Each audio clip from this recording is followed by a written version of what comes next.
Hello lovely viewers, আসসালামু আলাইকুম।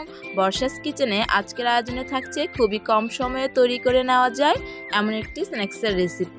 তো রেসিপিটির নাম হচ্ছে নুডলস এগ অমলেট রেসিপি। তো এবার মূল ভিডিওতে চলে যাব কথা না বাড়িয়ে। আমি এখানে একটি মিক্সিং বল নিয়েছি আর এতে দিয়ে দিচ্ছি 3টি ডিম ভেঙে।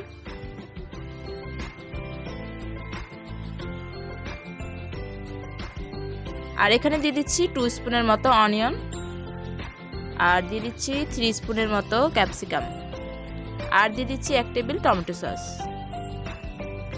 আর এখানে নুডলসের 3টি মশলা দিয়ে দিলাম। 3 পিস নুডলস আমি নিয়েছি।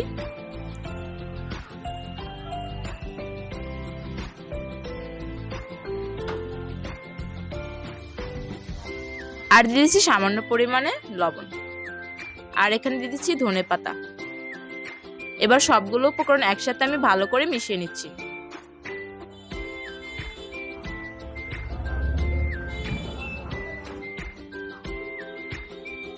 আর এরপর 3 পিস নুডলস আমি আগে থেকে সিদ্ধ করে নিয়েছি এবং ঠান্ডা পানি দিয়ে ভিজিয়ে নিয়েছি। আর এখন এই সিদ্ধ করা নুডলসটা আমি দিয়ে দিচ্ছি। এখন একটি কাঁটা চামচের সাহায্যে ভালো করে মিশিয়ে নিচ্ছি।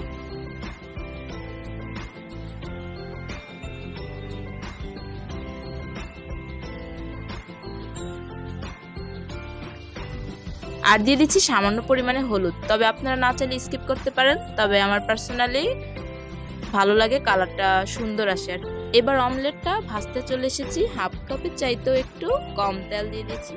আর এবার দিয়ে দিলাম ডিম অমলেটটা, তবে আমি স্প্যাচুলারের সাহায্যে ছড়িয়ে ছিটিয়ে দিচ্ছি যাতে করে পুরো দিকটা সমান সেট হয়।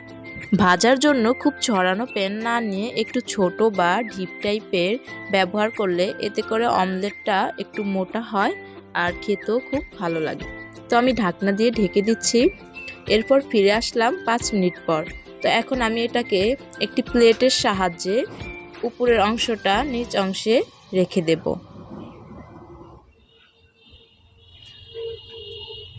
এরপর প্লেট থেকে আমি ফ্রাই প্যানে দিয়ে দেব।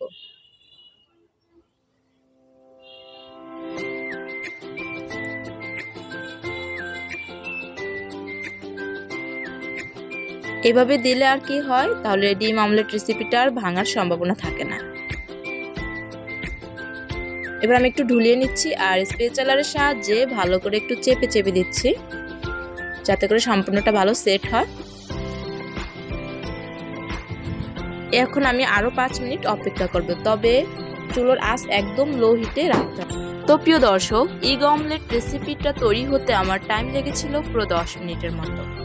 তো আশা করি আমার আজকের রেসিপি সবার কাছে ভালো লেগেছে। ভালো লাগলে প্লিজ লাইক, কমেন্ট, শেয়ার করতে ভুলবেন না, আর সাবস্ক্রাইব করতে তো ভুলবেনই না, আর পাশে থাকা বেল আইকন অন করে দিবেন। সবাই ভালো থাকবেন, সুস্থ থাকবেন। আল্লাহ হাফেজ।